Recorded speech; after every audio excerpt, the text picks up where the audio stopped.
Something extraordinary just happened on the floor of the United States Senate, and if you care about British politics, you need to hear every word of it. A senior American senator stood up and delivered what can only be described as a comprehensive, methodical, and at times scathing indictment of Keir Starmer's leadership. Not from a backbench MP, not from a rival party, not from a newspaper columnist, from an ally. From inside the chamber of the most powerful legislature on earth. And this wasn't a passing jab. This was a speech, a structured, documented point-by-point case against the British Prime Minister, covering Iran, Diego Garcia, NATO commitments, and what the senator called, without hesitation, a deliberate act of political sleight of hand. When America's closest ally starts questioning your judgment, your honesty, and your strategic credibility from the Senate floor, something has gone very wrong at number 10.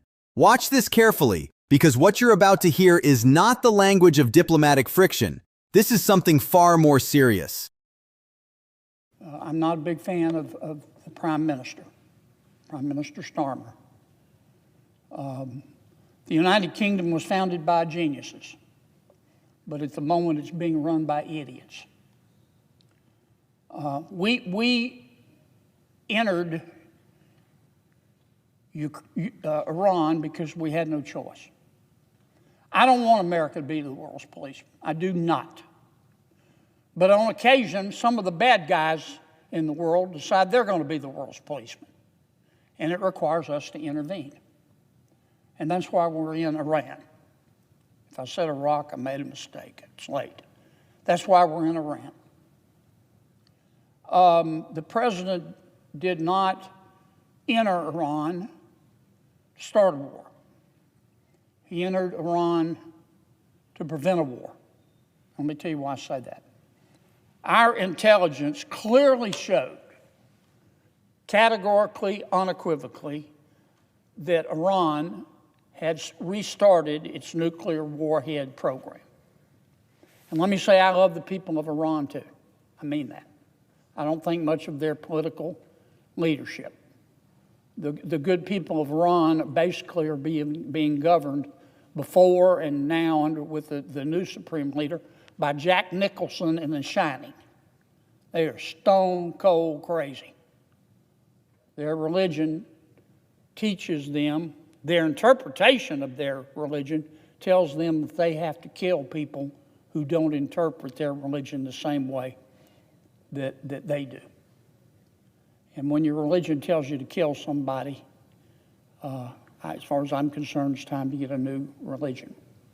But be that as it may, our intelligence clearly showed that Iran had restarted its nuclear weapons program, and its plan was to produce so many missiles, so many ballistic missiles, and to some extent cruise missiles and drones. In fact, they were producing between 200 and 600 ballistic missiles a month. Our intelligence showed that their plan was to stockpile so many missiles and so many drones that if we re-entered, or anyone re-entered Iran to stop their new efforts to obtain a nuclear warhead, that they would annihilate the entire Middle East. The entire Middle East. And other countries they could reach, like Turkey. That is a fact. That's what the intelligence showed. So the president, wanting to avoid a future war, said, I've got to intervene now. And here is our mission. I don't care what you've heard. This is what our mission is in Iran. We want to destroy their navy. We want to destroy Iran's air force. We want to destroy Iran's missile production facilities. We want to destroy Iran's drone production facilities. We want to destroy or make them use as many of their missiles as they have and their drones. And we want to attack and destroy the infrastructure used by the Revolutionary Guard. And then we want to get out. Now, there's been a lot of speculation by some of my Democratic friends that, well, the president's going to put boots on the ground. I don't believe that. I don't believe that. If the president puts boots on the ground, the thud you hear will be me face planting from surprise. I will faint. How long will this take? I think a few more weeks, and then we will be out. Was our intelligence right? You better believe it was. What's the first thing, the very first thing that the Iranian leadership did? They started attacking. Let's be clear about what just happened here.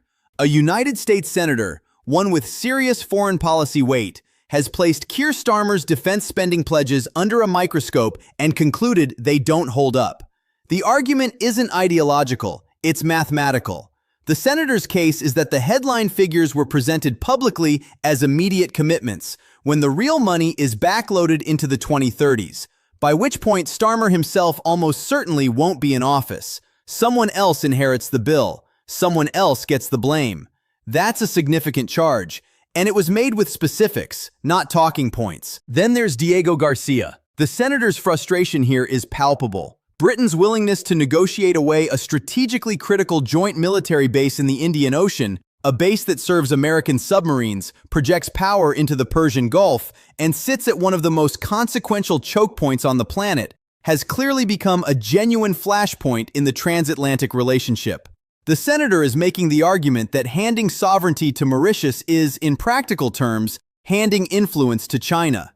That's not a fringe view. That concern has been raised in Washington repeatedly. And then there's the moment that will define how this clip travels. The senator's account of Starmer blocking U.S. access to British bases at the start of military operations in Iran, only to reverse course once the trajectory of the conflict became clearer. Whether you agree with American foreign policy or not, the optics of that sequence are damaging. It suggests a prime minister who calculated the politics before calculating the alliance. Britain's standing with Washington has always rested on three pillars: intelligence sharing, military basing, and unconditional reliability in a crisis. This speech from a senior senator suggests at least one of those pillars is under strain. That matters, not just for Starmer, for Britain. If you found this breakdown useful, don't forget to like, subscribe, and turn on notifications so you never miss a moment when British politics makes waves beyond Westminster.